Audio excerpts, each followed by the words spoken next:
varie consulenze professionali. Ecco, qui vi ricordo che abbiamo una convenzione con un avvocato, la Diana Bianchini, di cui se volete vi do il numero di telefono perché è sempre molto disponibile, alla quale appunto paghiamo una fattura annua che comunque consente all'associato che ha bisogno di una prima informazione, di una prima risposta al suo quesito, lei è sempre disponibilissima e anche reperibile ed è gratuita. Poi ovviamente se la causa dovesse andare avanti, di cui subentrano cose diverse, però a fronte di una prima domanda che spesso abbiamo, lei dà una risposta e siete autorizzati a chiamarla, perché lei sa che qualunque associato che ha può chiamarla e ottenere questa risposta. E in più abbiamo la convenzione con Confindustria che poi ci apre la possibilità di avere altre convenzioni. Speriamo sempre di più, magari qualche parola. Sì, posso dire su Confindustria che a livello regionale abbiamo avuto un incontro con il direttore generale Agnoli, generale della regione di Romagna, perché stiamo cercando di armonizzare tutte le territoriali, tutte le province che pagano come Modena, come altre territoriali una quota. Non so esattamente la vostra, i 500 di domande si accavavano tutte dai 1.000 a 2.000 euro. Quello che abbiamo chiesto è armonizzare le quote di tutte le 9 province, quindi non so, tutti paghiamo 1.000 o 1.500, sperando di vedere verso il basso. E soprattutto l'armonizzazione dei servizi, cioè noi chiediamo a loro 3 cose fondamentalmente, che sono visibilità, quindi il loro ufficio stampa, perché noi parliamo, non abbiamo sostanzialmente i mezzi per poter avere un ufficio stampa nostro, diciamo industriale, come sapete, ha un ufficio stampa importante, l'integrazione politica attraverso l'invito costante e permanente nei loro consigli direttivi, da qui anche la possibilità di entrare in Camera di Commercio tramite loro, perché come sapete noi siamo fuori dalla Camera di Commercio da oltre 4 anni. E non ultimo la formazione, c'è molta attività formativa a pagamento, a parte Mizzetti che viene gratuitamente qualche cena, ma in generale i docenti e i relatori solitamente si pagano. Invece loro hanno degli enti che sono accreditati presso il Fondo Sociale Europeo, quindi non sono attingi a finanziamenti pubblici e quindi trasferendo loro il nostro fabbisogno formativo, loro creano dei percorsi formativi proprio specifici per i comparti immobiliari. Ci sono delle province che già utilizzano di fatto questo, con dei percorsi 2 all'anno dalla 16, 18, 20, 24 fino a 36 ore spalmati ovviamente più giorni, mezze giornate, e questo è quello che l'incontro è stato fatto 2 mesi fa. Attendiamo, è chiaro che è una cosa molto faticosa perché qui è politica ovunque, quindi sappiamo bene tutto quello che comporta, però è stato chiesto, ci stiamo dentro per riuscire a far sì che abbia un senso pagare una quota. Esatto, all'interno di questa voce varie consulenze professionali, interessi e spese bancarie, quindi sono proprio solo spese di tenuta conto, bolli, bonifici eccetera. È una voce che cercheremo di abbassare. Spese di competenza 2012 pagate nel 2013, anche questa sono una voce che devo mettere lì perché comunque riguarda una carta di credito, per esempio è stata utilizzata per pagare le spese di dicembre, che però viene poi contabilizzata nel 2013. Ci sono domande?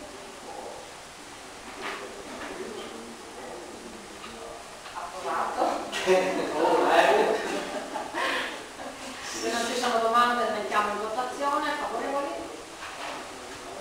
Cerchiamo di votare, ma viene votato per Contrari? Astenuti? Unanimità. Vedi che sono di qua. Va bene. Passo al bilancio preventivo per il 2013. Il fondo cassa è quello che era il conto corrente al 31/12/2012.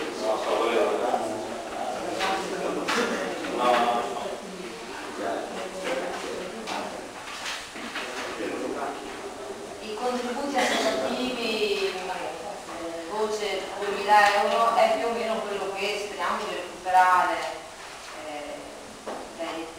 da chi si è dimenticato, dai ritardatari.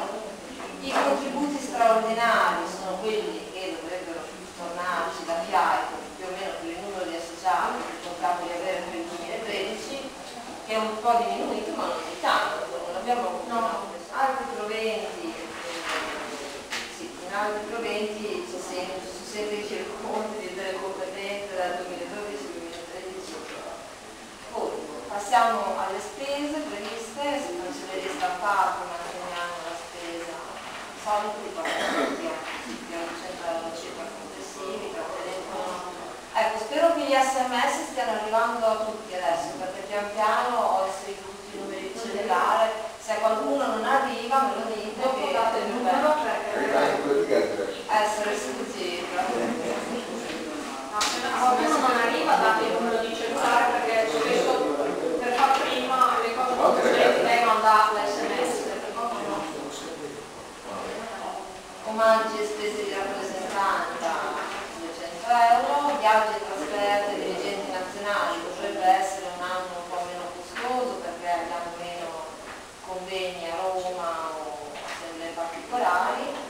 E anche qui qualcosina stiamo risparmiando. La giornata ma l'ho messo in una lettera. Probabilmente ce ne accorgeremo più sul lungo termine, probabilmente entro la fine dell'anno. Qualcosa stiamo risparmiando perché grazie a questo progetto, noi abbiamo battezzato progetto tablet, dovrebbe avere potenzialità anche per mettere dei progetti, per ampliare quella che è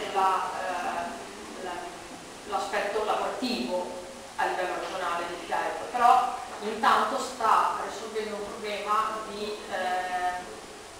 contatti fra presidenti, che nell'alternativa voleva dire andare a Bologna.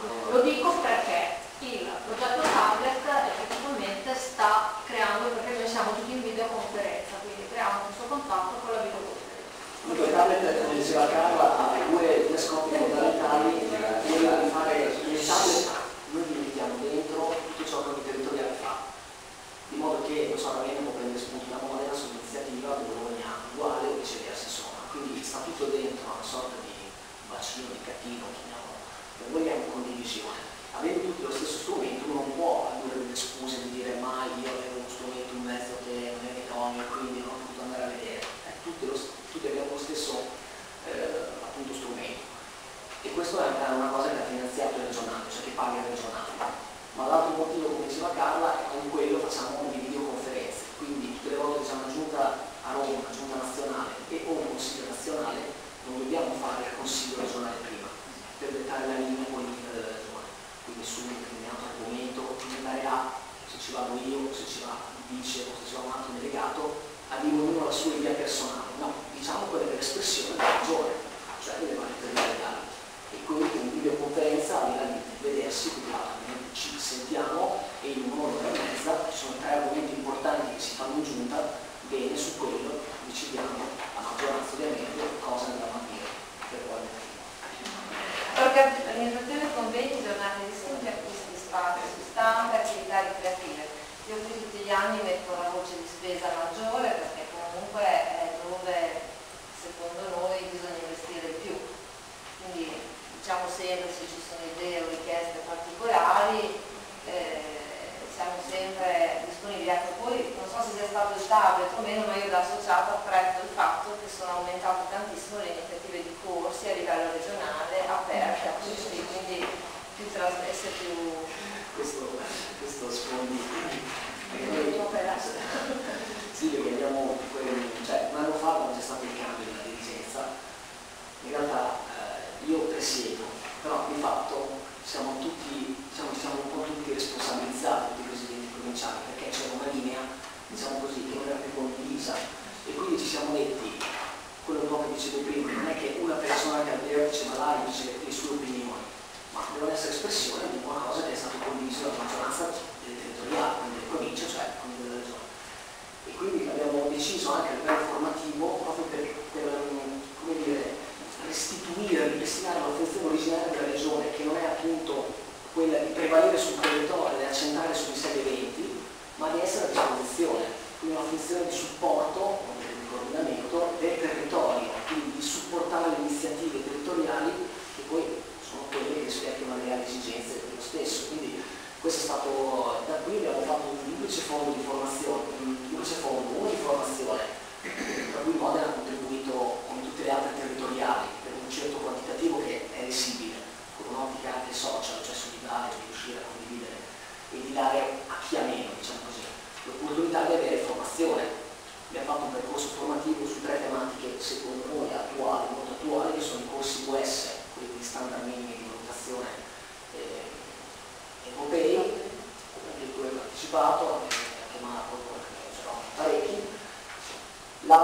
il tema di aste immobiliari, soluzioni immobiliari che penso che noi dobbiamo fare su Modena. Anche voi su Modena, e l'altro sarà un tema di homestaging, quindi non so se voi avete già percorsi, comunque per riuscire a presentare l'immobile in maniera tale che siamo più appetibili, visto un momento di difficoltà, quindi anche temi che riescono a far, come dire, magari entrare qualche denaro in più nelle nostre aziende, visto il momento molto difficile. L'altro fondo invece è proprio quello che dicevo, a supporto delle iniziative territoriali, cioè Modena deve fare una giornata informativa dove vengono un fiscalista o un notario che magari esistono anche essere liberati, chiedono di attingere al fondo della regione e questo è. Ecco, noi sui corsi abbiamo provato, stiamo provando l'esperimento di unire un po' le forze con delle province, diciamo, attigue, quindi su Reggio Emilia piuttosto che Parma o Bologna. Abbiamo organizzato insieme al presidente Caretti di Reggio Emilia questo corso al quale io sono andato come presidente e speravo di vedere qualche faccia di Modena, ma in realtà è stato questo corso di Mike Ferri che ha degli aspetti abbastanza affascinanti, perché ha delle tecniche di vendita un po' maregane, ma insomma qualcosa di nuovo, qualche scrollone ce lo dà. Però ecco, forse siamo ancora un pochettino pigri a prendere e ad andare in altre province, anche se gemellate con noi, quindi la sede questa volta poteva essere Reggio Emilia, andiamo a sentire Macferri che ha organizzato tra Reggio Emilia e Modena, la volta dopo può essere Modena che ospita. Noi abbiamo due accuse spesso, che devo ancora capire il significato, di lavorare e produrre poche iniziative e di lavorare e produrne troppe. Io non ci so mai prendere. Io sarei a Valentina che è Bologna, no, sto scherzando, però effettivamente, scusateci se offriamo troppa roba. Anche perché effettivamente con questo sistema di collaborare fra di noi effettivamente arriva su Modena l'invito di Parma, quindi effettivamente c'è parecchia produzione di corsi. È un momento che forse lavoriamo anche un po' meno, qualche corso in più ce lo possiamo fare. Andare a fare shopping a dei costi altissimi, quindi andiamo a fare un corso. Quindi bilancio, rimborsi spese delegati e dirigenti provinciali che abbiamo mantenuto, sperando di fare qualcosa dell'anno scorso. Il congresso nazionale appunto si terrà quest'anno in luglio, in ottobre. Lei poi da fare il bar a Genova in luglio, ci mandate sotto l'ora. Quindi abbiamo messo una voce solo per quello. Vari consulenti professionali, donazioni, appunto abbiamo le varie convenzioni ed eventuali donazioni. Gli altri anni, quest'anno c'è stato il terremoto, ma gli altri anni abbiamo solo più telefono, altre iniziative. Interesse e spese bancarie per il conto corrente nella peggiore delle ipotesi saranno quelli quest'anno. Detto questo, questo è il bilancio. Ci sono domande. Anche qui se avete iniziative, idee, corsi particolari, vi prego, mandatemi 2 email. Io credo di aver dato dimostrazione che se mi arriva una mail, a volte sono anche veloce a rispondere subito, per cui l'idea di un corso particolare o conoscete un relatore che possa venire a fare, mandatemi qualcosa e vediamo di mettere insieme qualcosa. Il bilancio, se non ci sono domande, lo mettiamo in votazione, favorevole, contrari, dobbiamo finire la pervenina e astenuti.